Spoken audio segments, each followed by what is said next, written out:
അവിടെ Media One tea time Doha റണ്ണിന് തുടക്കമായിരിക്കുകയാണ്. അൽബിദ പാർക്കിലാണ് റൺ അരങ്ങേറുന്നത്. 50-ലേറെ രാജ്യങ്ങളിൽ നിന്നുള്ളവർ റണ്ണിൽ പങ്കെടുക്കുന്നുണ്ട്.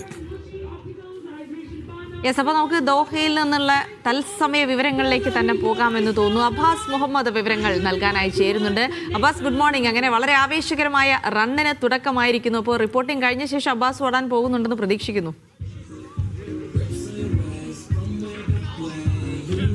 Jilsy, very good morning.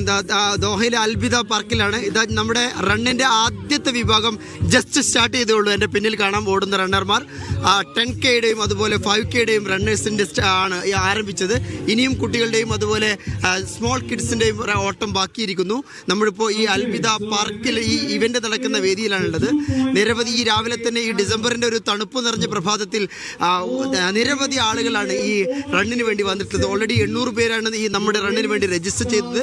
Media വണ്ണിനെ സംബന്ധിച്ചിടത്തോളം വളരെ അഭിമാനപൂർവ്വവും അതുപോലെ വളരെ ആഹ്ലാദഭരിതവുമായ ഒരു രാവിലെയാണിത്, ഒരു പുലർക്കാലമാണിത്. ഇവിടെ ഈ 800 ആളുകൾക്ക് പുറമെ ഇതിന് അനുബന്ധമായിട്ടുള്ള നിരവധി ആളുകൾ കൂടി ഇവിടെ എത്തിച്ചേർത്തിട്ടുണ്ട്. വോളണ്ടിയേഴ്സ് ഉണ്ട്, റണ്ണേഴ്സ് ഉണ്ട്, കുട്ടികളടക്കം. ഇതാ ഒരു മക്കൾ എൻ്റെ കൂടെ ജോയിൻ ചെയ്യുന്ന കൂടെ. Hello, how are you? Your good name? Adam. Yeah. In which race you are participating? 2.5 category. Okay, then അപ്പം 2.5 കിലോമീറ്ററിന്റെ കാറ്റഗറിയിൽ പങ്കെടുക്കുന്ന ചെറിയ കുട്ടിയാണ്. ഇതാ അടുത്ത ഒരു കാറ്റഗറി സ്റ്റാർട്ട് ചെയ്യാൻ പോവാണ്. നമ്മുടെ 2.5 കിലോമീറ്ററിന്റെ റേസ് കാറ്റഗറി സ്റ്റാർട്ട് ചെയ്യാൻ പോകുന്നു. അബൌട്ട് ജസ്റ്റ് സ്റ്റാർട്ടാണ്. അതിനുള്ള ഒരുക്കങ്ങൾ പൂർത്തിയായിക്കൊണ്ടിരിക്കുകയാണ്. ഏതായാലും അൽബിദ പാർക്ക് എന്ന് പറയുന്നത് മീഡിയ വണ്ണിനെ സംബന്ധിച്ച് ഒരു ഇന്റർനാഷണൽ ഇവന്റ് ഹോസ്റ്റ് ചെയ്തൊരു വേദിയാണ്. 50-ലേറെ രാഷ്ട്രങ്ങളിലുള്ള റണ്ണർമാർ, അതിൽ ആഫ്രിക്കക്കാരായിട്ടുള്ള, യൂറോപ്യരായിട്ടുള്ള, US നിന്നുള്ള ഒരുപാട് ഇങ്ങനെ ലോകത്തിൻ്റെ വിവിധ ഭാഗങ്ങളിൽ നിന്നുള്ള റണ്ണർമാരാണ് ഇന്നത്തെ നമ്മുടെ ഈ പ്രോഗ്രാമിൽ പങ്കെടുക്കുന്നത്. ജിൽസി കാണാവുന്ന പോലെ തന്നെ അടുത്ത സ്റ്റാർട്ടിംഗ് ലൈനപ്പായി ഈ ലൈനപ്പ് കൂടി ആരംഭിച്ചു കഴിഞ്ഞാൽ ഇനിയും റേസുകൾ ബാക്കിയുണ്ട്. ഇതിൻ്റെ 2ാമത്തെ റേസാണ് നിലവിൽ നടക്കാൻ പോകുന്നത്. അതിൻ്റെ ഇൻസ്ട്രക്ഷനാണ് നടന്നുകൊണ്ടിരിക്കുന്നത്. ഏതായാലും സംബന്ധിച്ച് നേരത്തെ പറഞ്ഞ പോലെ ദോഹയിലെ പ്രവാസികളുടെ ആരോഗ്യ കാര്യങ്ങളിലൊക്കെ മീഡിയ വണ്ണിന് സജീവ ശ്രദ്ധയുണ്ട് എന്ന് കഴിഞ്ഞ കുറെ വർഷങ്ങളായി നമ്മൾ തെളിയിക്കുന്നതാണ്. അപ്പൊ ദോഹ റണ്ണിന് എനിക്ക് തോന്നുന്നു 4ാമത്തെ 5ാമത്തെ എഡിഷൻ ആയിരിക്കും ഇത്. അൽബിദ പാർക്കിൽ എത്ര ഗംഭീരമായിട്ടാണ് ഇത് നമ്മൾ സംഘടിപ്പിച്ചിട്ടുള്ളത്. അപ്പം എത്ര കാറ്റഗറി, 3ാമത്തെ എഡിഷൻ, എത്ര കാറ്റഗറികളിലായിട്ട് ആളുകളുണ്ട്? ഇതിന്റെ രജിസ്ട്രേഷൻ പീരീഡ് ഒക്കെ എങ്ങനെയായിരുന്നു? ഇതിന് രജിസ്ട്രേഷൻ വളരെ കുറച്ച് സമയമാണ് നമുക്ക് രജിസ്ട്രേഷന് കൊടുത്തിരുന്നത്. അതുപോലെ തന്നെ ഒരു ഓവർവെൽമിംഗ് റെസ്പോൺസ് ആയിരുന്നു. വളരെ വേഗത്തിൽ തന്നെ നമ്മുടെ 800 രജിസ്ട്രേഷൻ കംപ്ലീറ്റ് ചെയ്തു നമ്മൾ. അതുപോലെ തന്നെ ഇതിൽ പ്രധാനപ്പെട്ട റേസിംഗ് വിഭാഗം എന്ന് പറയുന്നത് 10 കിലോമീറ്ററാണ് ഒന്നാമത്തേത്. 2ാമത്തേത് 5 കിലോമീറ്ററാണ്. അത് അഡൾട്ട് കാറ്റഗറിക്കാണ്. അഡൾട്ട് കാറ്റഗറിക്ക് 2.5 കിലോമീറ്ററിൻ്റെ വേറെ ഒരു 3ാമത്തെ കാറ്റഗറി ഉണ്ട്. പിന്നീട് കുട്ടികൾക്ക് വേണ്ടിയിട്ടുള്ള 2.5 കിലോമീറ്ററിൻ്റെ ഓട്ടം ഉണ്ട്. അതുപോലെ ചെറിയ കുട്ടികൾക്ക് വേണ്ടിയിട്ടുള്ള 800 മീറ്ററിൻ്റെ മറ്റൊരു റേസ് കാറ്റഗറി കൂടിയുണ്ട്. ഇത് മെയിൽസിനും അതുപോലെ ഫീമെയിൽസിനും സെപ്പറേറ്റ് ആയിട്ടാണ് ഓടാറുള്ളത്. അതുകൊണ്ട് തന്നെ നിറയെ സമ്മാനങ്ങൾ എല്ലാവരെയും കാത്തിരിക്കുന്നുണ്ട്. ഗംഭീരമായ മെഡൽ കാത്തിരിക്കുന്നുണ്ട്. ദോഹ ഫിറ്റ്നസ്സിനും അതുപോലെ ഇത് ആരോഗ്യ കാര്യങ്ങൾക്കും വെൽനെസ്സിനും ഒക്കെ വളരെയധികം പ്രാധാന്യം കൊടുക്കുന്ന ഒരു സ്ഥലം കൂടി, ഒരു ക്യാപിറ്റൽ സിറ്റി കൂടിയാണ്. എന്ന് മാത്രമല്ല, നമുക്കറിയാം Under-17 world cup, FIFA Arab cup, നിലവിൽ ഇന്നലെ ആരംഭിച്ച ചെസ് ടൂർണമെൻറ്റ്, ഇങ്ങനെ ഈ ഒരു സ്പോർട്സിൻ്റെയും അതുപോലെ വെൽനെസ്സിൻ്റെയും ഒരു ക്യാപിറ്റൽ സിറ്റിയായി കൂടി ദോഹ വളർന്നു കഴിഞ്ഞിട്ടുണ്ട്. അതോടുകൂടിയാണ് നമ്മുടെ ദോഹ റണ്ണ് കൂടി അതിൽ അടയാളപ്പെടുത്തുന്നത്. റൺ ടുഗദർ, റൈസ് ടുഗദർ, ഒന്നിച്ച് ഉയരാം, ഒന്നിച്ച് ഓടാം എന്നുള്ളൊരു മുദ്രാവാക്യത്തോടു കൂടിയാണ് തുടർച്ചയായ 3ാമത്തെ വർഷവും ദോഹ റൺ മീഡിയ വൺ സംഘടിപ്പിച്ചുകൊണ്ടിരിക്കുന്നത്.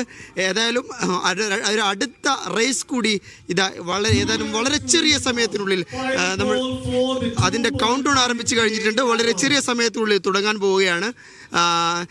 അതിമനോഹരമായ പ്രഭാതം, നല്ല തണുപ്പുണ്ട്. ദോഹയിൽ കുറച്ചായിട്ട് നമുക്കറിയാം മഴയുണ്ടായിരുന്നു, നല്ല തണുപ്പുണ്ടായിരുന്നു. ഈ തണുപ്പിൻ്റെ ഒക്കെ അതൊക്കെ മാറ്റിവെച്ച് ഒരു മൂടി പുതച്ച് കിടന്നിറങ്ങാനുള്ള എല്ലാവിധ പ്രവണതകളും മാറ്റിവെച്ച് ഈ റേസിന് വേണ്ടി ഇവിടെ എത്തിയ ലോകത്തിൻ്റെ വിവിധ ഭാഗങ്ങളിൽ നിന്നുള്ള ആളുകൾ, അതാണ് മീഡിയ വണ്ണിന് നമുക്ക് ഈ സ്പോർട്സ് കമ്മ്യൂണിറ്റിക്ക് വേണ്ടി, ഈ ഹെൽത്ത് കമ്മ്യൂണിറ്റിക്ക് വേണ്ടി കൊടുക്കാനുള്ള ഒരു പാരിതോഷികം, ഒരു സമ്മാനം എന്ന് പറയുന്നത്. ഏതായാലും നമ്മുടെ കൂടെ ചില ആളുകൾ കൂടി ചേരുന്നുണ്ട്. എങ്ങനെയുണ്ട്? മലയാളിയല്ലേ? യെസ്, മലയാളി. ആരാണ് ഓടുന്നത്? മക്കളാണോ? ആ, മക്കളല്ല, അല്ല, മരുമക്കള്. മരമക്കൾ ഓടുന്നല്ലേ? ഇവരെ ഒരാളുണ്ട്. എങ്ങനെയുണ്ട് രാവിലെ? എങ്ങനെയുണ്ട് രാവിലെ? എനർജിയോട് കൂടി എല്ലാവരും വന്ന് പങ്കെടുക്കാൻ, ഇതെല്ലാം കാണാൻ കഴിഞ്ഞൊരു വലിയ സന്തോഷമുണ്ട്. ഞാനിവിടെ വിസിറ്റിങ്ങിന് വന്നായിരുന്നു. നമ്മൾ ഇന്നലെ കണ്ടിരുന്നു അവിടുന്ന്. ഇന്നലെ കണ്ടിരുന്നല്ലേ? മക്കളാണ് ഓടുന്നത്? ഹസ്ബൻഡും ഉണ്ടോ? ആ, ഹസ്ബൻഡും ഉണ്ട്, മക്കളും ഉണ്ട്. അപ്പൊ നിങ്ങളെന്താ ഓടാഞ്ഞ്? ഇവരെ കഴിയട്ടെ, എങ്ങനെ ഉണ്ടെന്ന് നോക്കാം നെക്സ്റ്റ് ഇയർ ഇൻഷാല്ലാ. അപ്പം ഇത് കണ്ടിട്ട് ഇൻസ്പയർഡ് ആയിട്ട് അടുത്ത വർഷം ഓടാം എന്നുകൂടി അവർ പറഞ്ഞു വെക്കുന്നുണ്ട്. അബ്ബാസ്, ഇങ്ങനെ നാട്ടുകാരുടെ ആരോഗ്യം മാത്രം നോക്കിയാൽ പോരെ, ഇടയ്ക്കൊക്കെ അബ്ബാസിന്റെ ആരോഗ്യം ഒന്ന് നോക്കേണ്ടതുണ്ട് കേട്ടോ. ഫസ്റ്റ് ടൈം ഇവിടെ വരുന്നത്, അപ്പോ നല്ല ഒരു വൈബിൾ അറ്റ്മോസ്ഫിയർ. ജിൽസി, ഓൾഡ് ഏജ് കാറ്റഗറി, അത് അവസാനം. കാലാവസ്ഥ മാറ്റത്തിന്റെ ചില പ്രശ്നങ്ങളുണ്ട്. അല്ല അബ്ബാസ്, വലിയ ആളുകളുടെ കൂട്ടത്തിലൊന്നും അഡൽറ്റ് കാറ്റഗറിയിൽ ഒന്നും ഓടിയിട്ട് പണി വാങ്ങിക്കണ്ട. 2.5 കിലോമീറ്റർ ഈ കുട്ടികളുടെ കാറ്റഗറിയിൽ വല്ല ഓടിയാൽ മതി കേട്ടോ.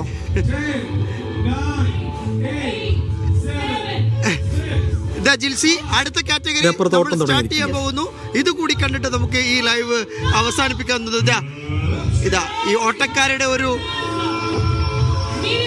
ആഘോഷമാണ് ഇവിടെ നടന്നുകൊണ്ടിരിക്കുന്നത്. Media One Doha tea time റണ്ണിന്റെ 2ാമത്തെ കാറ്റഗറിക്കും തുടക്കമായിരിക്കുകയാണ്. ഇതാ കൊച്ചു കുട്ടികളെയൊക്കെ വെച്ചിട്ടാണ് ഇവിടെ ആളുകൾ ഓടുന്നത്. ഏതായാലും ഇതാണ് മീഡിയ വൺ അതിരാവിലെ പുലർച്ചെ. ഈ 53 രാജ്യങ്ങളിലൊക്കെ ആളുകൾ വന്നിട്ട് അവരെ നിരാശപ്പെടുത്തില്ലല്ലോ അല്ലേ? കാര്യമായ സമ്മാനങ്ങളൊക്കെ ഉണ്ടോ അബ്ബാസ്? ഉണ്ട്, തീർച്ചയായിട്ടും. ഈ വിജയികളൊക്കെ കാത്തിരിക്കുന്നത് അതിഗംഭീരമായ മെഡലുണ്ട്. അതുകൂടെ എല്ലാവർക്കും നമ്മൾ സമ്മാനങ്ങൾ സെപ്പറേറ്റ്, എല്ലാവർക്കും പങ്കെടുക്കുന്ന എല്ലാവർക്കും സമ്മാനങ്ങൾ കൊടുക്കുന്നുണ്ട്. ഇത് ആ അർത്ഥത്തിൽ ഒരു ഇന്റർനാഷണൽ ഇവന്റ് എന്ന അർത്ഥത്തിൽ തന്നെയാണ് മീഡിയ വൺ ഈ ഒരു ഇവന്റിനെ കാണുന്നത്, മീഡിയ വൺ ദോഹ റണ്ണിനെ കാണുന്നത്. അതിനെ ആ അർത്ഥത്തിൽ കാണുന്നത് കൊണ്ട് തന്നെ നമുക്ക് എല്ലാ വർഷവും ഇതിന്റെ പങ്കാളിത്തം വർദ്ധിച്ചു വരുന്നു എന്ന് മാത്രമല്ല, റേസർമാർ നമ്മളോട് സംസാരിക്കുന്ന സമയത്ത് റണ്ണേഴ്സ് നമ്മൾ ഇത് ഗംഭീരമായിട്ട് ഓരോ വർഷവും ആയി മാറുന്നു, മികച്ചതായി മാറുന്നു എന്ന അനുഭവം കൂടി കഴിഞ്ഞ ദിവസങ്ങളിലൊക്കെ പങ്കുവച്ചിരുന്നു. അതൊക്കെ നമ്മൾ വാർത്തയിലും ആ കാര്യങ്ങളൊക്കെ നമ്മൾ പറഞ്ഞിരുന്നു. അവരുടെ സംസാരങ്ങൾ നമ്മൾ ഉൾപ്പെടുത്തിയിരുന്നു. ഇതാണ് ഏതായാലും എനിവേ അടുത്ത കുട്ടികളുടെ. Thank you Abbas. എന്തായാലും ദോഹയിലെ പ്രവാസികൾ വലിയ ആവേശത്തിലാണ്.